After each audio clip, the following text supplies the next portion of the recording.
يستوي الذين يعلمون والذين لا يعلمون صدق الله العظيم وصدق رسوله النبي الكريم إن الله وملائكته يصلون على النبي يا أيها الذين آمنوا صلوا عليه وسلموا تسليما اللهم صل على سيدنا ومولانا محمد معدن الجود والكرم وعلى آلہ وأصحابہ وبارک وسلم۔ حمد و صلات کے بعد قرآن مجید کی سورہ زمر آیت نمبر 9 اللہ کریم نے فرمایا قل هل يستوي الذين يعلمون والذين لا يعلمون، فرمایا محبوب فرما دیجئے کہ کیا عالم اور جاہل برابر ہو سکتے ہیں؟ عالم اور جاہل برابر ہو سکتے ہیں؟ یہ برابر نہیں ہو سکتے۔ عالم عالم ہوتا ہے اور جاہل جاہل ہوتا ہے۔ یہ بات اگر کوئی عالم کرتا تو لوگ اس پر اعتراض کرتے، یہ بات اگر کوئی صاحب علم کرتا نا، بڑی بہت اہم بات ہے، ایک جملہ ہے پر اس کی گہرائی دیکھیے گا، یعنی یہ بات اگر کوئی عالم کرتا کہ بھئی عالم اور جاہل کیسے برابر ہو سکتے ہیں، تو شاید ایک بڑی تعداد تھی لوگوں کی جو تسلیم نہ کرتی، لیکن بات اس نے کر دی جو سب کا مالک و مختار ہے، پروردگار عالم ہے۔ اس نے کہا عالم اور جاہل کبھی برابر ہو سکتے نہیں۔ علم کا معنی جاننا ہے، خبر رکھنا ہے۔ خبر رکھنے والا آدمی بڑا محتاط ہوتا ہے ہر معاملے میں، اور جاہل بے حیا آدمی کے لیے تو فرمایا گیا کہ جب تو بے حیا ہو جائے تو ویسے ہی آزاد ہے، جو تیرے دل میں آئے کر۔ جب تک انسان علم میں ہوتا ہے تو کچھ حیا میں ہوتا ہے، اس کا ایک دائرہ کار ہوتا ہے، اس کے اندر بند ہوتا ہے۔ تو علم اسلام کے اندر ایک بڑی محبوب چیز ہے، اسلام نے حصول علم کو پسند کیا ہے۔ میرے نبی کریم صلی اللہ تعالیٰ علیہ وسلم نے فرمایا جس کو اللہ نے علم کے رستے پہ چلا دیا، سمجھو رب کریم نے اسے جنت کے رستے پہ چلا دیا۔ حصول علم اور تمام علوم کی ہم قدر کرتے ہیں۔ جس آدمی کو ریاضی کا علم آتا ہے نا، وہ قابل قدر ہے، اس لیے کہ جب ہم لوگوں نے وراثت کے مسائل دیکھنے ہوں گے تو ریاضی کی ضرورت پڑے گی، تو اب میں کیسے اس کی بے قدری کروں جو ریاضی جانتا ہے؟ مجھے جب اللہ توفیق دے میں حج اور عمرے کے لیے جاؤں گا تو مجھے پائلٹ کے ساتھ جانا ہے، تو میں اب یہ دعویٰ کروں کہ دنیا میں صرف اس آدمی کی ضرورت ہے جو میں ہوں، تو یہ میرا دعویٰ غلط ہے، اس لیے کہ میں وہ اگر جانتا ہوگا جہاز کو اڑانا چلانا، میں اس کی قدر کروں گا تو میں اللہ کے گھر پہنچوں گا۔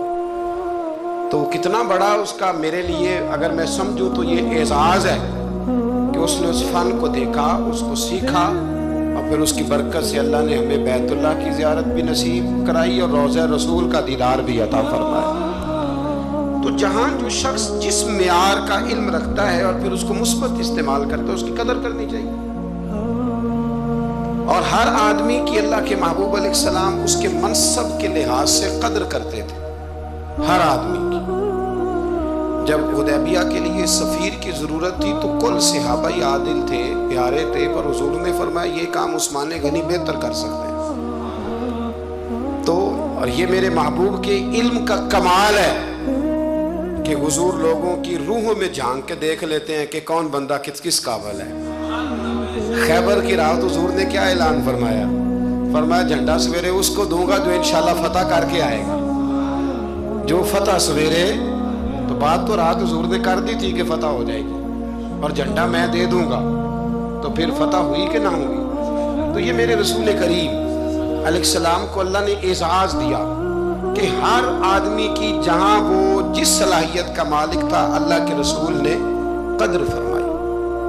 دوستو، عزیزو، بزرگوں، یاد رکھیے گا کہ نبی کریم صلی اللہ علیہ وسلم نے ان سب سے بڑھ کر جس علم کو حضور لے کے آئے اور جس علم کی حضور نے فضیلت بیان کی اور جس علم کے حوالے سے میرے رسول کریم